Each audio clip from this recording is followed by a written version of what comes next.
What's up, folks, and welcome back to Dyce Reacts, where we are staying in Poland tonight. Oh yeah, we are going to be checking out part 2 of top surprises of Poland. Yeah, Bama side checks one out. We ain't going to waste no more time. We're just going to get right into it, folks. We're going to get right into it. Oh yeah.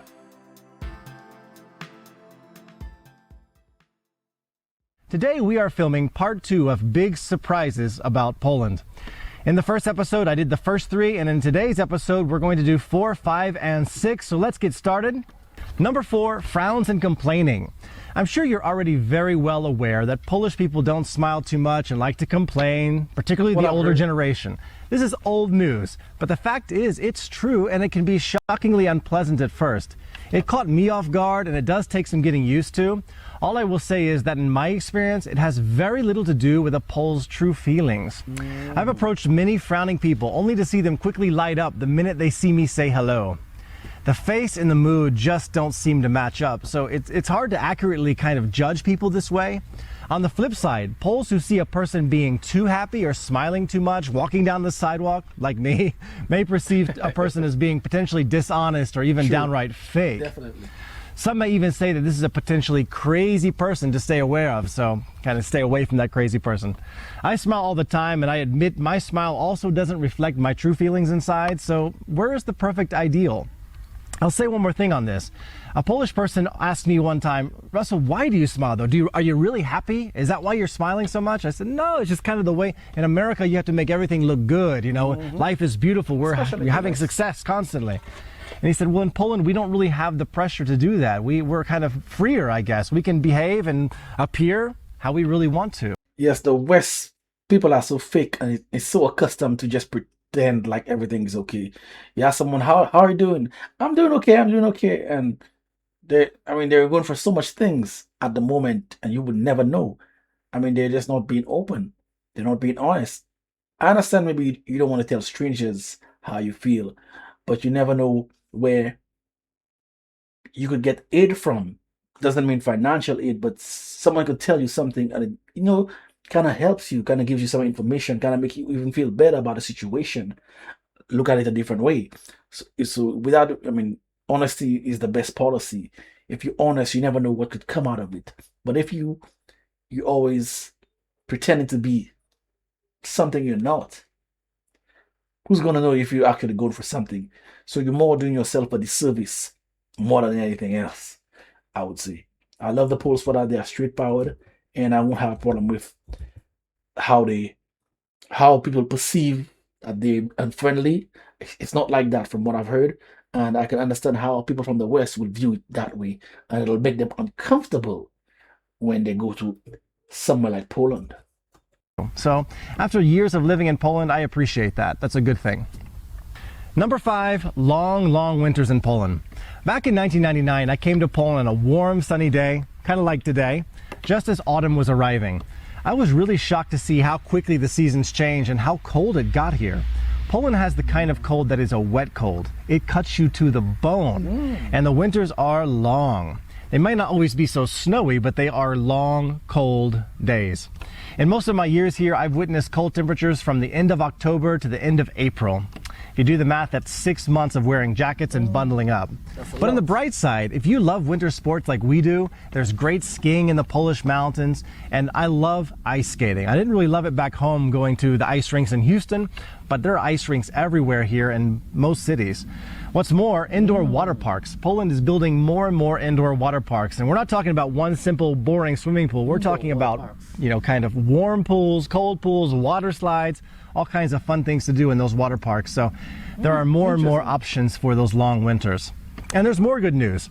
Over the last decade, Polish winters have become milder and milder, so maybe it will continue this way. I'm holding my thumbs for that. But there has to be snow during Christmas time. The 6th point today that really surprised me is called All Saints Day in Poland, or All Hallows Day. And it wasn't until I moved to Poland that I fully understood why we have the name Halloween in the first place, which really is short for All Hallows Eve, the day before All Hallows Day, which as a matter of fact was yesterday. Today is November the 2nd. And for those of you that aren't aware, Protestant Baptists like myself have a slightly different position on praying for the dead. We don't have the tradition of going to the cemeteries on November 1st at all. We tend to pray in our church more for the families of those who have lost loved ones than for the dead themselves. It's all about, I guess, how you feel about purgatory. But visiting the cemeteries on All Saints' Day is surprising for many reasons. First and foremost, they are crowded and often packed shoulder to shoulder with family members and just people. Parking is almost impossible on this day. The local police have to be called in to direct traffic here in Częstochowa. I've gone a few times with my wife's family, and the impressions of the cemetery, wow, sorry I have to say this, but it's really beautiful. It's a beautifully lit up cemetery on this day. You Polish people do a great job at kind of showing respect for those who have died. I mean, it is gorgeous. Imagine multiple family members buying beautifully adorned grave candles called znicze and covering the grave surfaces with the candles. Just have a look at the video. You just don't see this in American Bible Belt states. Supermarkets throughout Poland dedicate large areas of the store, giving customers a wide variety of reasonably priced candles from which to choose. I have a sample collection of a few here I'd like to show you in detail. It's amazing just how inexpensive they are. This one cost about 75 cents. It's got a nice little metal top here to protect from the weather elements. Nice thick wax candle inside, just beautiful. Nice little design there. We go from purple to yellow colors. This one's really similar in the style and the design of it, but a little bit of a different top here. And again, that same kind of wax candle, just lovely. And we keep moving up here, and if you look, you'll see a lot of them with kind of painted plastic parts with a little angel in front, bigger candle inside, and, you know, nicely adorned grave candles there. This one's one of my favorites. I love the golden cross on the side of it like that, just hand painted on there. A lot of work goes into making these, and this one has a big old jumbo candle inside. And this one, if I read correctly, burns for about 50 hours. So you put it on the gravesite, you've got, I guess, over approximately 2 days of non-stop burning there. That's crazy. Let's keep moving up. And this one's beautiful. I'm not quite sure what the design is. It looks like there's a cross here in the middle, but nice blue tinted glass and another large candle. This one, more or less the size of the other one, will give you about 50 hours of burn time. So we got a blue here. And save my favorite one for last. I really like this one. I have no idea who created it, but this is a lovely one. It's got the angel in the middle, 2 grave candles on the side, 2 red ones on the top there. Just very, very nice. And again, this is just a fraction of what's available out there in the stores. I had some Catholic friends growing up in Houston, and you know, I didn't see anything like this. It was typically a long, kind of narrow, white grave candle with Mary on the side, but here in Poland you've got really a huge variety of grave candles. So, and this discussion wouldn't be complete without telling you how Polish people feel about other Poles at the cemetery. Please, Polish people, don't kill me for saying this. If you live here a long time and you listen carefully to Polish people, you'll hear a little secret about All Saints' Day, particularly about women. For many women, All Saints' Day doubles as a kind of opportunity to show off a woman's newest shoes and, more importantly, that new winter coat. Really? It's a true story. You cannot show up at the cemetery not looking your best. It's something to keep in mind and is very important in Poland. Wow. I don't know if I believe the last statement there. Sounds so superficial for something so spiritual. I mean, is this something in the modern times where it's like that?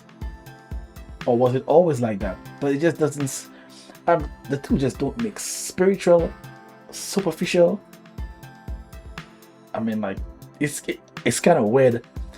I mean, yes, I mean, I can understand there are certain events where people are superficial, but that would be the last place you would want to be superficial in a cemetery, where you are going to see loved ones that have passed. You know, I mean, that's just not the place to do such a thing. It's crazy to think. So I don't know if I believe that. You guys the polls gotta hit me up in the comments. Is this true, or is he just baloney? I don't know. Yeah, wow.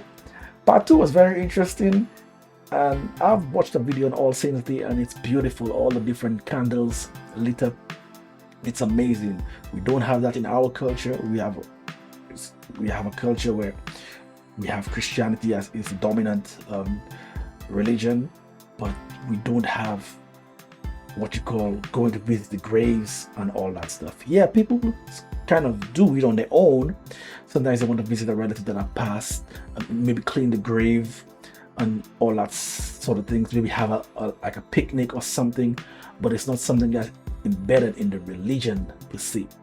So when I first heard about it, it's when I started to do Polish reactions, and not just Polish reactions, also in the Philippines they have something similar. I don't know if it's the same a term, I can't remember offhand, but there are something similar to that, where they go and see the relatives that have passed away and have like a picnic gathering with the family member and clean the graves and all that stuff. Yeah, I've seen it in the Philippines, but I'm not too sure if it's the same title that they used. I will have to double check that. If you guys know, hit me up in the comments. Yeah, this was very interesting. I love the polls. They are straightforward people. They don't pretend to be something that they're not, and that's how I am as well. So definitely, I would just blend in like a poll. Yeah. If you want to see that long drawn action that I do, hit me up on Dyce Reacts, Random Music Reactions. This is where I'm going to be making my exit. Until next time, peace out.